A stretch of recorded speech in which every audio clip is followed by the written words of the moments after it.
This is the Blackout Podcast.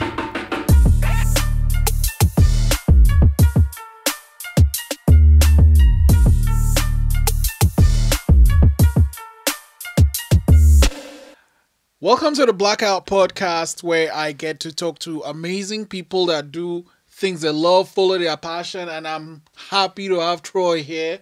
Been trying to get Troy on, but he's been traveling all over for his work. One of his jobs, actually. Tell me a little bit more about yourself. Yeah, so first of all, thank you for having me today, man. I'm happy to be here. I really enjoyed our conversations leading up to this, so I think this is a cool opportunity for both of us just to talk. Yeah. So for both jobs that I have, I'm really lucky. I've got a few, actually. My hands are in many different pots, so to speak. So I run a business. I run a sports supplement store. I'm really lucky that I manage that. So basically anybody that's like seeking improvements in health in any capacity, improvements in athletic performance, that's something that's right up my alley. So to be able to work at that in a daily, work with that daily, it's really rewarding. Also, for the past 13 years, I've been wrestling professionally. So that's really cool. I get the opportunity to travel. I've been to Europe, all around Canada, parts of the States, things like that. And I also coach it too. So when guys want to get into wrestling, around here at least, they come see me and we train them up and make sure that they're good to go. I remember reaching out to you because first I saw Chiseled Patriot. And then, I like how the contrast between Troy and Chiseled Patriot. Yeah. What made you decide that name and that character? Well, the American Patriot character was an easy one. My goal was to be brought over to Europe and do those full-time tours for a while. And I've wanted that for years and years and years. And then eventually it just kind of clicked to me one day. I was out, funny enough, fabric shopping for new gear.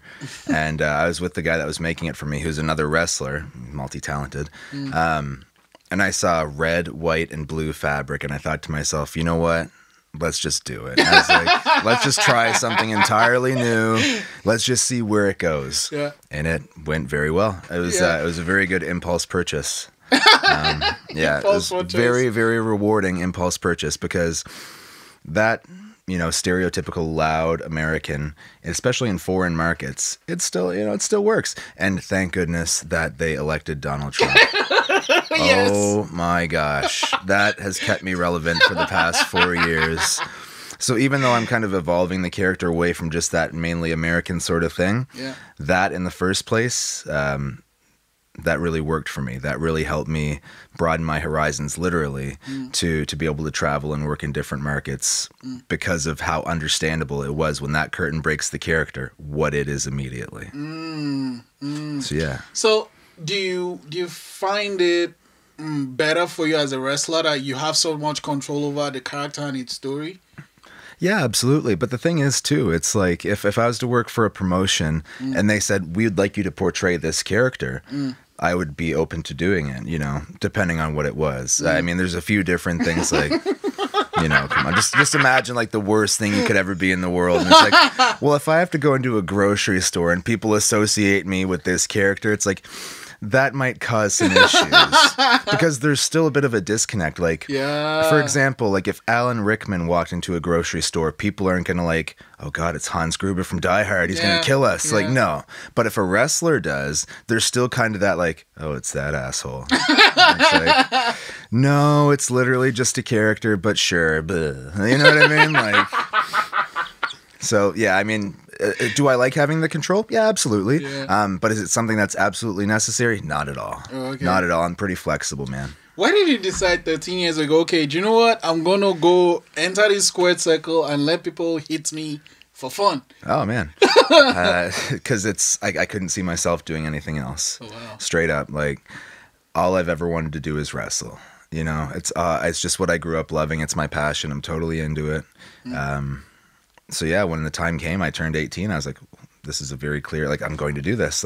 There's nothing else that's going to happen, Some people are like, well, how would you make that decision? It's like, well, how couldn't I make that decision? What if I was my age now, 31, and I hadn't done it? I'd be sitting here every day twiddling my thumbs thinking, oh man, what if I gave wrestling a go? What if? You don't need that. Yeah. You don't need a what if. If something makes you truly happy, try it. So, what was your Wayne?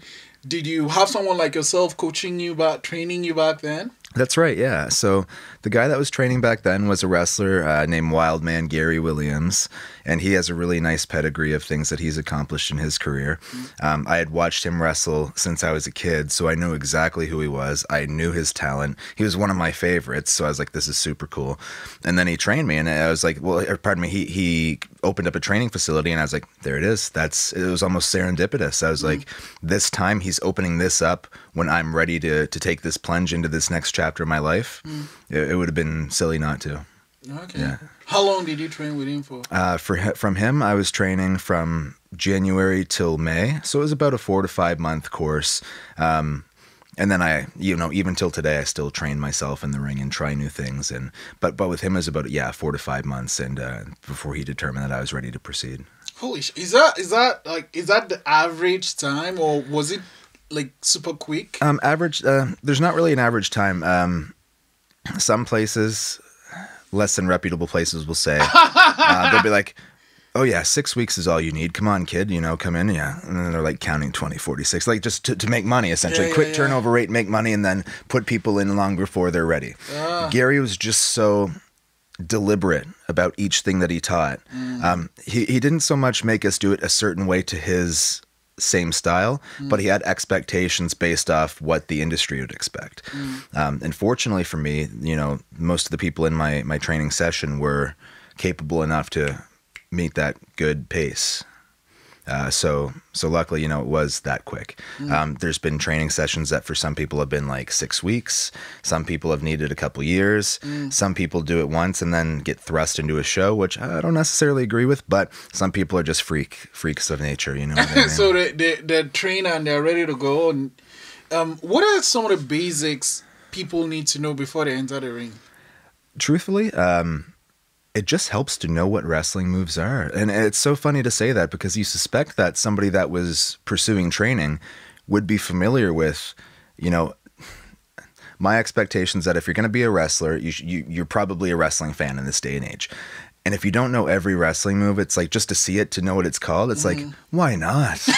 Like, know the moves, dude. Like, have you never watched wrestling before? Like, come on. I'll be like, okay, so today we're going to do a sunset flip. What's a sunset flip? Man, get out of the ring, dude. Are you kidding me? Like, have you never watched a wrestling match? Yeah. Like, I'm a nerd for wrestling. Like, when I was getting into it, I was looking, this is before the days of YouTube too. So like, not to date myself here, but I'd order these Japanese tapes from the internet and tape trading and stuff. Like I had a cool bridge where YouTube came in as I was getting in, but as a kid and stuff, it's know all the moves, but also be somewhat physically capable to do stuff. I'm not saying you have to come in Donovan Bailey level of athletics, but come in and be able to do push-ups and sit-ups and run without getting super winded.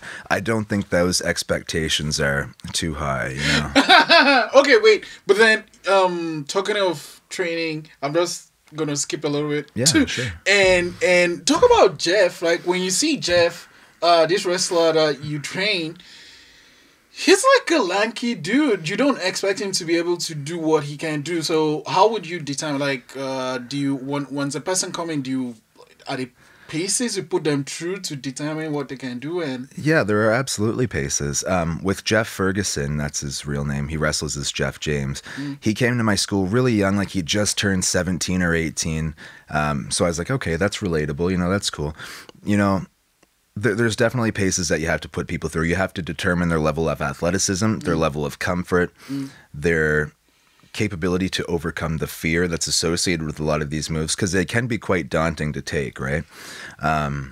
So with Jeff, it was I would never say that he was difficult to train. He was fine, but it was just a different style of training with Jeff. He had some certain blocks and stuff in his head that I had to blockages rather, that I had to kind of work around and figure out a solution for. So the training for me, it doesn't end start when I walk in, start when I walk out. I'm always thinking what could I do to potentiate growth for this person without necessarily making them uncomfortable like to alleviate those anxieties, to alleviate those fears, but still potentiate that growth. Because training school, I think your trainer should care about you. You know, back in the day, people would go to wrestling schools and, you know, the trainer would brutalize them to see how bad they really wanted it. And it's like, in any other sport, like, that would not be accepted. Yeah. You know, I agree with the idea of like putting people through paces, intense athletic training,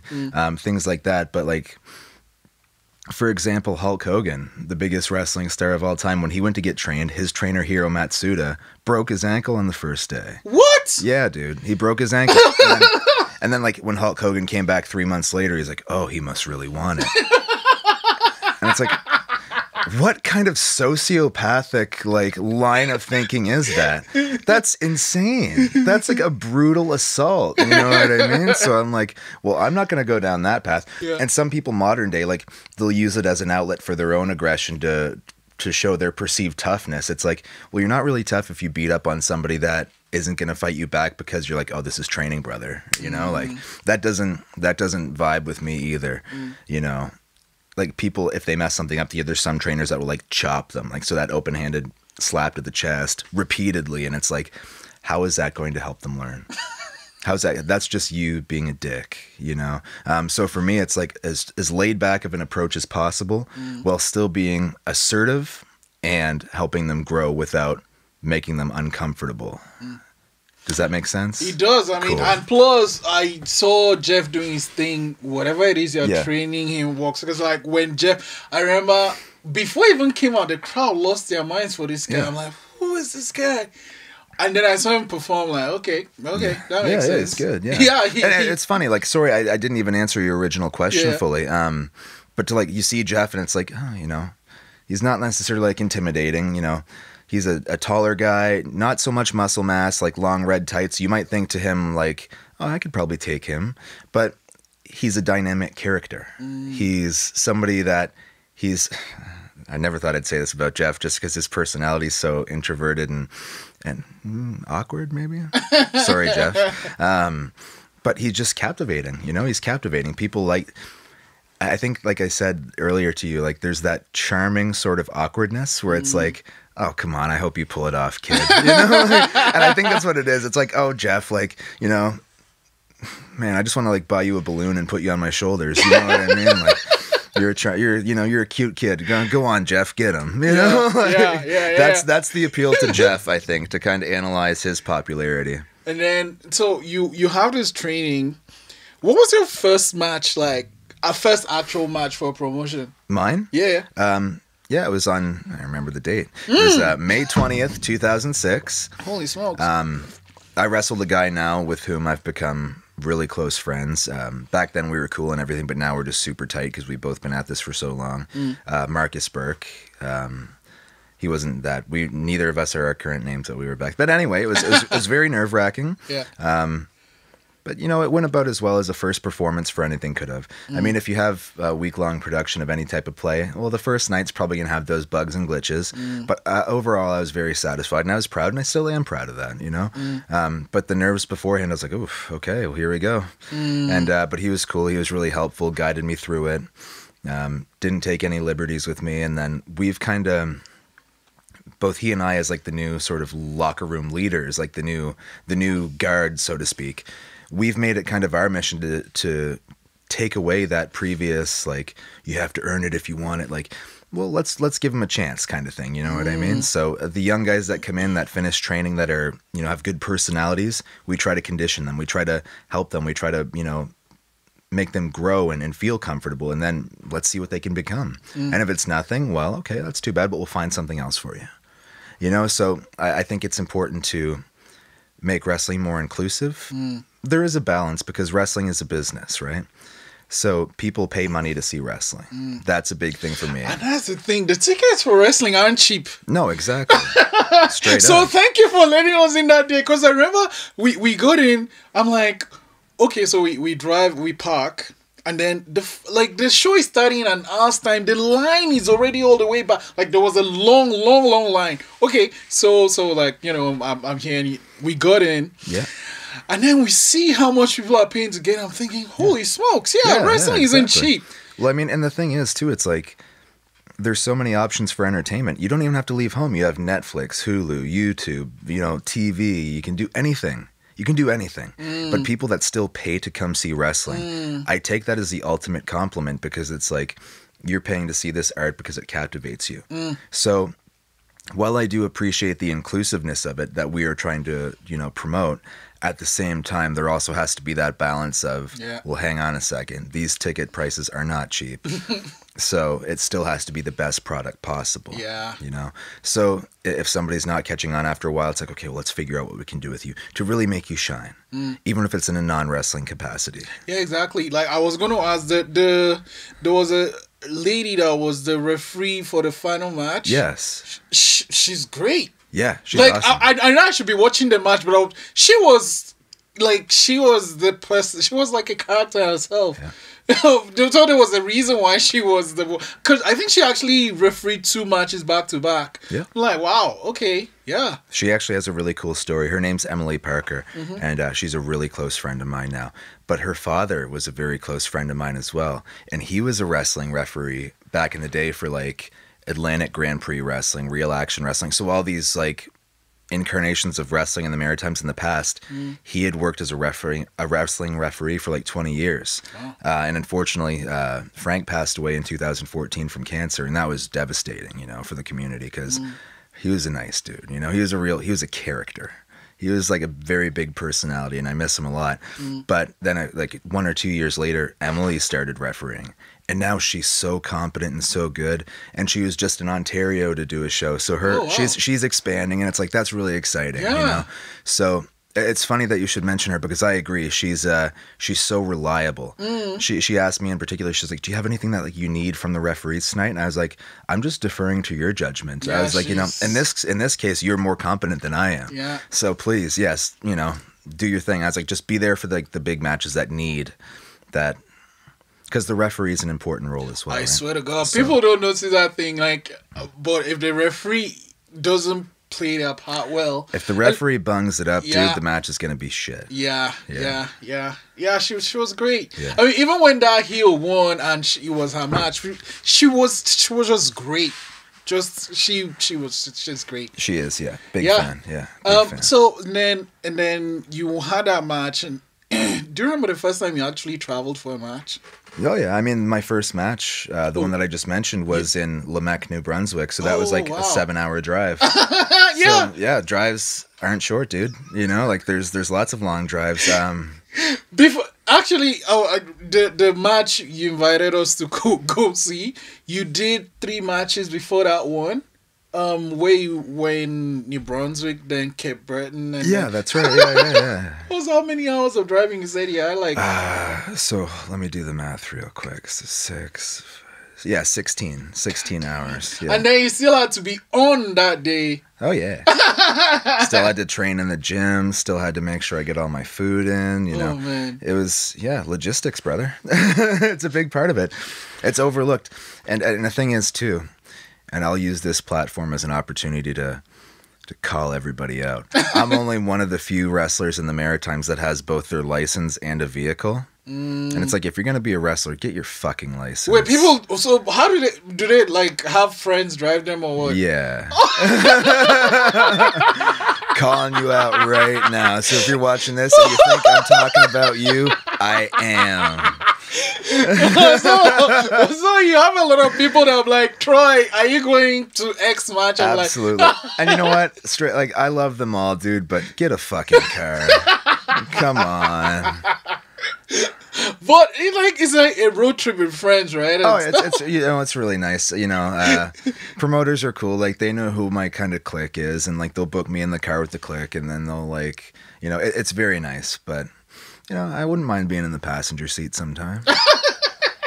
But yeah, that's true, because driving can be, especially those long distances. And then you showed up at that show, and I know you said for that show you actually had to script right, like for come up with a the story, show that you attended. So there's an organization called Ultimate Championship Wrestling, and then there's UCW. Then there's UCW VIP.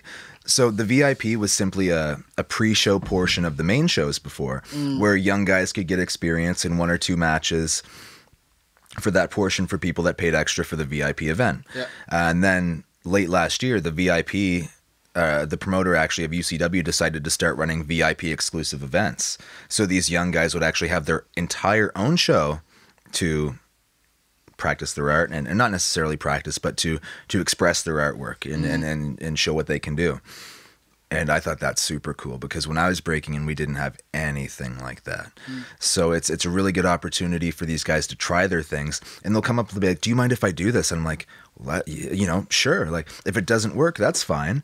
It's an opportunity for them to try things. And if it works out, great. If not, well, then don't do it again. It's really nice. I think it's a very cool thing. But yeah, I wrote for that show, so I kind of put everything together, outlined my expectations, provided the time that each match was going to go. And then the promoter of UCW, he set a certain set of parameters in which I'd have to work based off what he wanted. I'm okay with that, But that's a really cool new thing for me too. It's not often that I get to direct, so to speak, an entire show or produce an entire show. So I'm into it. It's great. I think that it's definitely something that I could see myself doing, and I hope they continue to use me in that capacity. No, it was a great, like, every single match there was great. And the one with the that started with the girls and then it became a mixed match. Yeah. That was great. That was great. That one caught me. And I like the whole Russia thing. Yeah, that girl, she's actually Russian by heritage from New York. So she was just in for a couple events with us, but she was fantastic. Masha Slamovich. Yeah, she was really good. So it was nice to have her there. She has a lot of experience, so she was able to lead the less experienced female worker through. And in fact, actually, she kind of led the whole match, because even the guys, she's more experienced and not to disparage anybody, but she's the most competent at this point in time. So she was able to lead everybody through and make that match what it was, and I thought it was a good presentation. I was pleased with it. Yeah. It was great. It was great.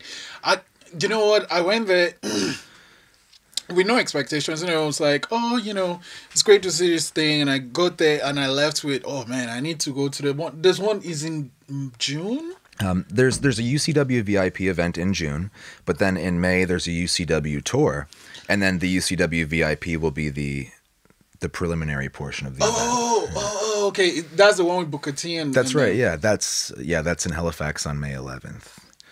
So that'll be fun. That's a good one. You're not wrestling... I am, yeah. Oh, you're wrestling there? Yeah. Holy shit, I need to go to that one. Okay, yeah, man. 11. Oh. Okay, wow. Do you know who you're wrestling against? Not yet. Oh, okay. Actually, it was Marcus Burke, the guy that I mentioned. He's now booking the main UCW shows. Oh. So I happened to just pop into his place the other night down in Moncton, and I was like, who do I have on those shows? And he's like, I don't know. I was like, okay. So he knows, though. No, he doesn't. He doesn't. He has the whole show booked, and I was like, who do I have? He's like, we could have this person or this person. I was like, let me come up with something. I was like, because he's cool in the sense that, like, he knows my competence, so he'll kind of let me have that creative liberty. And if he has anything that needs to be worked into his parameters for the show, then we'll alter it and come to an agreement. But no promoter ever has to do that. But he just allows that concession based on my experience, capability, and maybe a little part in due to our friendship. Yeah. Plus, you've known each other for years and years and years. Yeah, dude, yeah. Wow. So, yeah. So, I mean, that next one with Booker T, that's going to be a big one. That'll be super cool. May 11, okay. Yeah. In the city. So here's one for you though.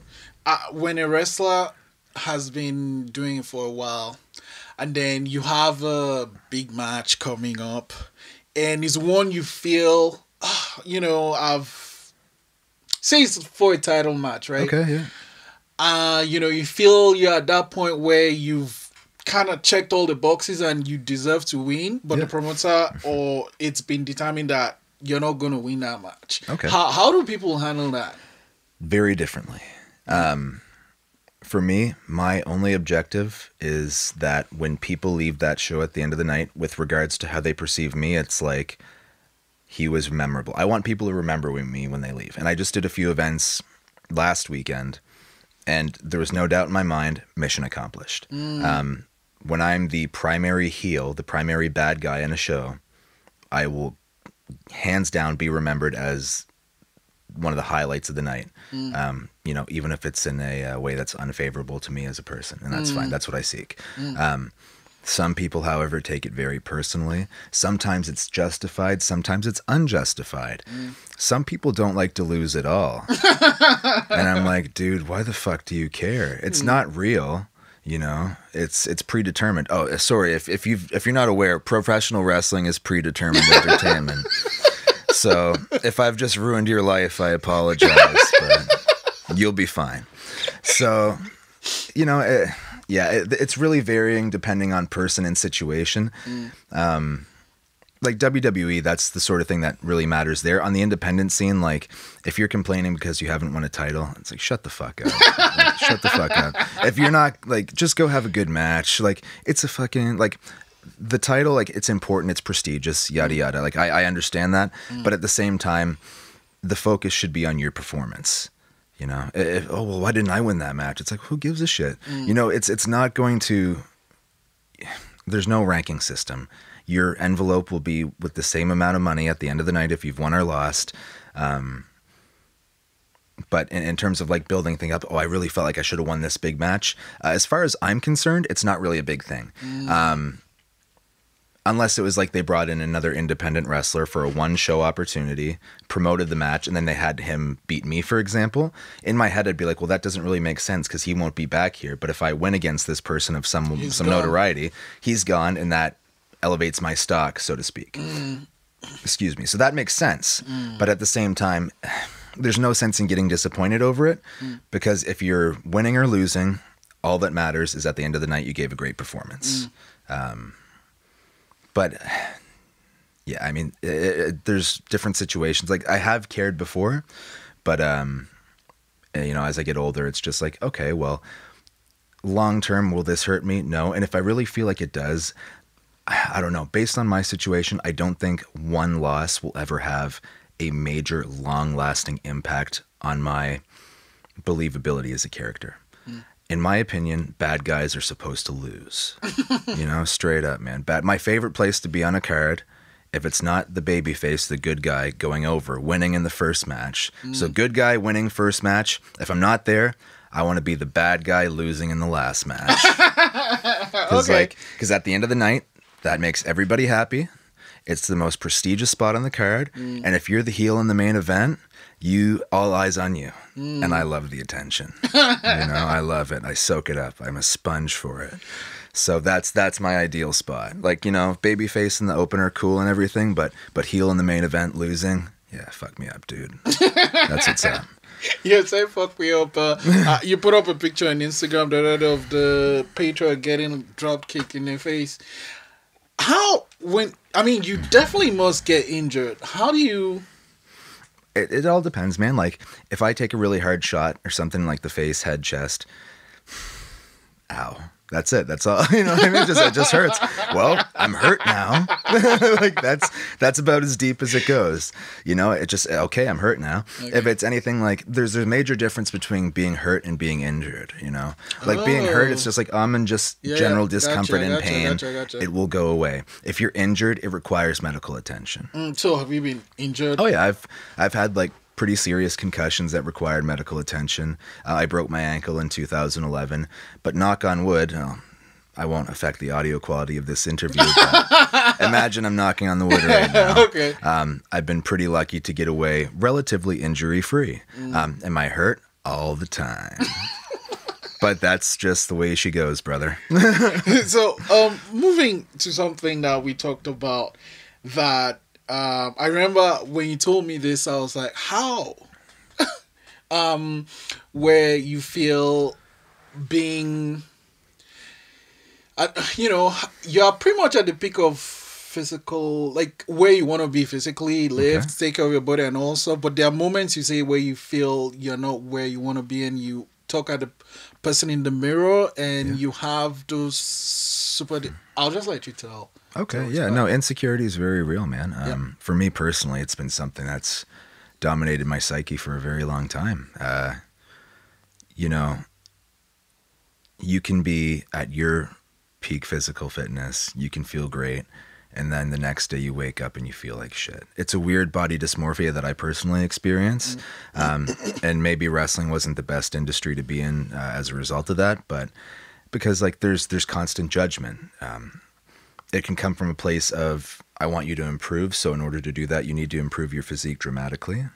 Let me help you. So that's one scenario where it's like, okay. There's another scenario where it's like, you look like shit and you're never going to get booked as a result. That is not helpful and that hurts. It all hurts. You know what I mean? Like all those, words do hurt. So wrestling can definitely put your insecurities and exploit them. Put your insecurities under a microscope and exploit them. That's something that I've tried to get away from, like with this new generation. I have expectations of, effort. If people seek me out for advice or effort, I think if you're going to be on a show, you should look like a professional wrestler. Now, you don't need to be on steroids. You don't need to be, a bodybuilder, but you should look like an athlete. And that doesn't even necessarily mean have a toned, tight stomach and huge muscles and stuff, but looking somewhat threatening. For example, Big T, one of the wrestlers on that show that you attended, he's just literally a big guy in a kilt, and he's not like super muscular, but it's like, oh yeah, he could hold his own. That's his look. Great. Another guy in that show, in fact, his opponent in that match, Thad Howitt, the hairy guy, that's his thing. He's hairy, super hairy, the hairiest. Dude, he's so fucking hairy. But he's also like, he goes to the gym, he exercises, so he's just an athletic guy who happens to be coated in fur. Yeah. So it's like, that's an appearance, that works. Yeah. He doesn't have to have a 6-pack of abs. In fact, I'm training a guy right now, and he told me yesterday, he was like, since we started training, I dropped 50 pounds. Wow. And I was like, what the fuck? And like, it didn't really hit me till later that night when I was in the gym myself. I was like, man, like something I did dramatically changed this person's life in the better, for the better. He was like 298 pounds. Now he's like 245. Wow. And it's like, that's fucking crazy. That's crazy. Like, man, like that's the type of encouragement that we should be doing as wrestlers. Like, and he's a big dude too. So, like he looks like he could handle himself, and, he's a straight up like farm boy. So it's like, he's got that kind of look that it works.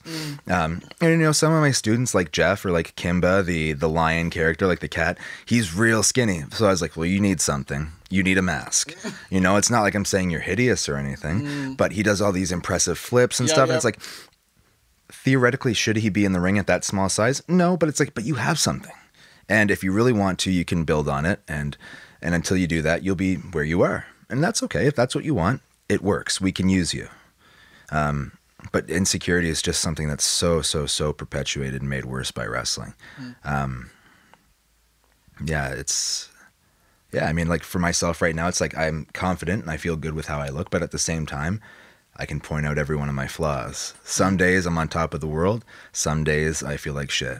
And it's so crazy that an appearance can do that to you, It's just wild to me. How do you handle that?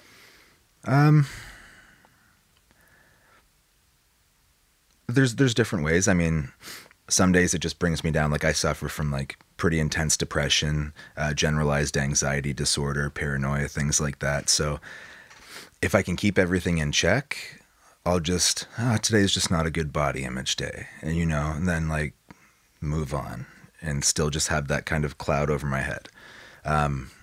Other days I'll like punish myself, like I won't eat as much as I should. Or if like I do, I like dread eating because I'm like, this is making it worse. But in actuality, it's making it better. But it's just short term. It's it's hard to cope with.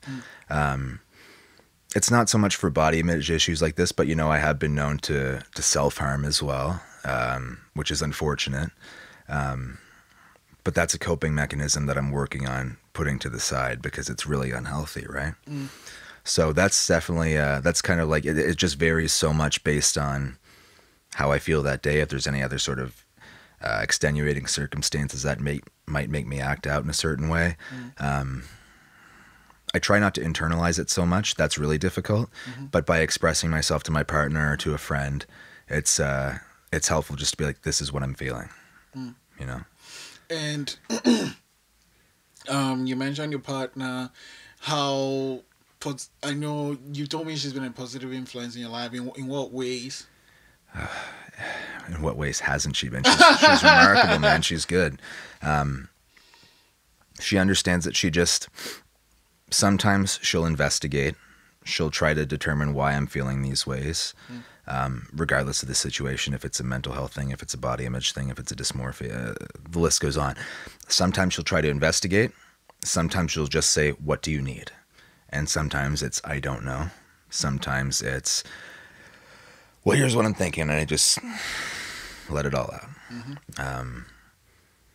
She's just very flexible. She's very understanding. She sees the efforts that I make through therapy, medication, everything like that. So she's very reassuring.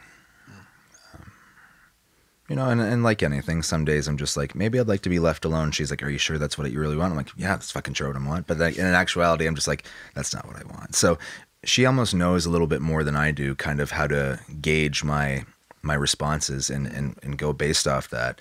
And in the short term, I'm like, oh, this is frustrating. But in the long term, like the day later or so, I'm just like, you know me better than I know myself. And her patience, dude, patience of a saint. Like, if that were me, I would have been like, see ya. Like a long time ago, man. Long time ago.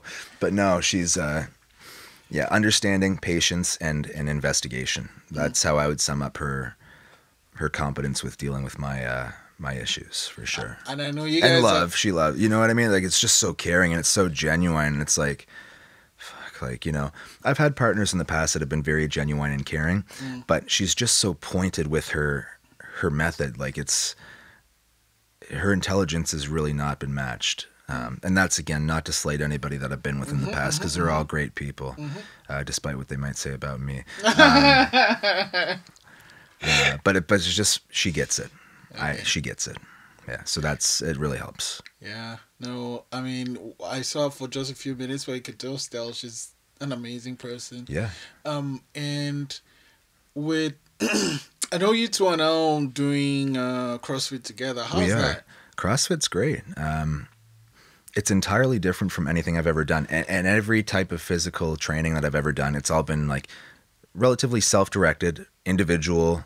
It's my time to sort of escape. With CrossFit, it's all community-based. It's all class-based. It's all working together. It's entirely different. Love it. It's a great challenge. There's only one night, though, like the workout was essentially based around everything at which I am not proficient. It was all of my weaknesses in one, and I was like the last one finishing it. It's like as I was doing it, and everybody was looking at me. And they were supportive. It's a supportive community. It's a great community. Everybody there is so caring, so loving, and like they just want everybody to succeed. But for me in that moment, it was so anxiety inducing. Like, it was terrible. What was the set? What was the set? What did the set involve? Oh, like the exercise. It was front squats. So you essentially have to clean the bar up to here. Front squats, and like I have really bad mobility with my at this moment. Like strength, no problem. Not to like but that's just an honest assessment. Strength, no problem. Endurance, no problem. Flexibility, no problem for the most part. But this particular position right here, that's something at which I'm not very proficient. Then there was skipping exercises. Again, not something at which I'm very proficient. Then there's a certain type of sit-up. It's called an ab mat sit-up. So it's all about momentum. And it's just so outside my wheelhouse. It was taking me a long time. Oh, okay. And having everybody watching, even though they were like, come on, you got it, brother. I was just like, I'm done. I have to go. And like, it's so funny to say that, but in all seriousness, I went home and like, I went into like a trance-like state. And my everything just took over. And I was like, I have to go home right now. I have to go. And I went home and really fucked myself up, dude. You know what I mean? Like I took that razor and went to town. Because those feelings of anxiety, inadequacy, and everything took over. Beth was like, is there anything from your workbooks from therapy that we can do to kind of like minimalize this? And it just wasn't an option at that time. So like driving home, it was like, I felt like I was intoxicated. It was so like, when you drive generally, you have essentially unconscious competence.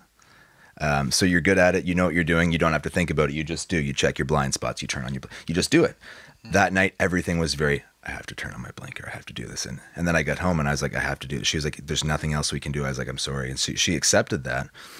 But something so simple like that caused such great anxiety. But that aside, CrossFit is one of the best decisions I ever made. It's a remarkable thing. Now that I know to expect that sometimes, I think I'll have a better understanding of how to cope. But it's just like looking back, I thought to myself, like, it's unreasonable that you would act like that. That's completely, an irrational emotion. But then I think to myself, well, no, like, that's the causes a level of discomfort. So I can't detach from emotionally like that. That's not healthy either, right? Exactly. Yeah. So I validated my emotions upon reflection, and I was like, no, like, it's understandable that you would feel uncomfortable, awkward, watched, judged. So to dissociate from the emotions like that, that's also an unhealthy coping. Like, oh, that's silly. Why would you think that? Well, no, it's completely valid. But to answer your initial question, I love it. It's the community thing really works for me, man. Great. Yeah, it's remarkable. Okay, I'm gonna end it with this though. With the wrestling, traveling, you have matches coming up. What advice would you give to a young 18-year-old that wants to get in the squared circle? My advice would be to prepare yourself physically. Prepare for with conditioning-based exercises, depending on your body type, ectomorphic, endomorphic. Do research and exercise in such a way that will help you either grow and put on lean muscle, or will help you lose body fat. It's unfortunate to say prepare your body for what expectations of other people are, but that would be one of them. And another piece of advice that I'd give would be just, be polite and don't expect polite behavior in return. Oh, man, that one is hard. That one is hard. I just like, that's what myself, guys like Marcus Burke, there's so many people around here that are trying to dispel that negative association. Like, and even the older guys now, like Brody Steele and Mike Hughes, like young guys that come in, they're so polite and so like, they have their expectations. And I think that's based on what they've been conditioned to. But there's just such a changing of that negativity to positivity. And young guys like myself and Marcus and Chip Chambers and Covey Christ, and like, we're all just trying to help the industry grow from within and make people alleviate these concerns. And if they really want wrestling, they'll work hard enough to do it. So for that 18-year-old that wants to break in, just work really hard, expect not the best behavior, but know that there's people in the community that you can come to that really care and really want to see you succeed. And it's going to be a great community. And we're already building this beautiful community. It's a really hyper-masculine industry, but now we're kind of addressing those things. So as I'm sure you can imagine, 5 guys in a pickup truck driving down the highway talking about insecurities and hyper-masculinity might be unusual, but it happens, dude. So, come in expecting the worst, but you'll get the best. Thank you very much, Troy. Oh, dude, thank you, man. Awesome.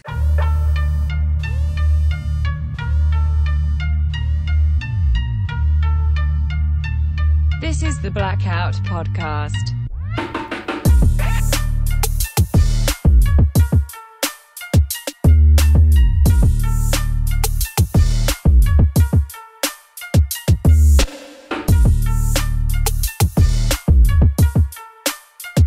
Thanks for listening.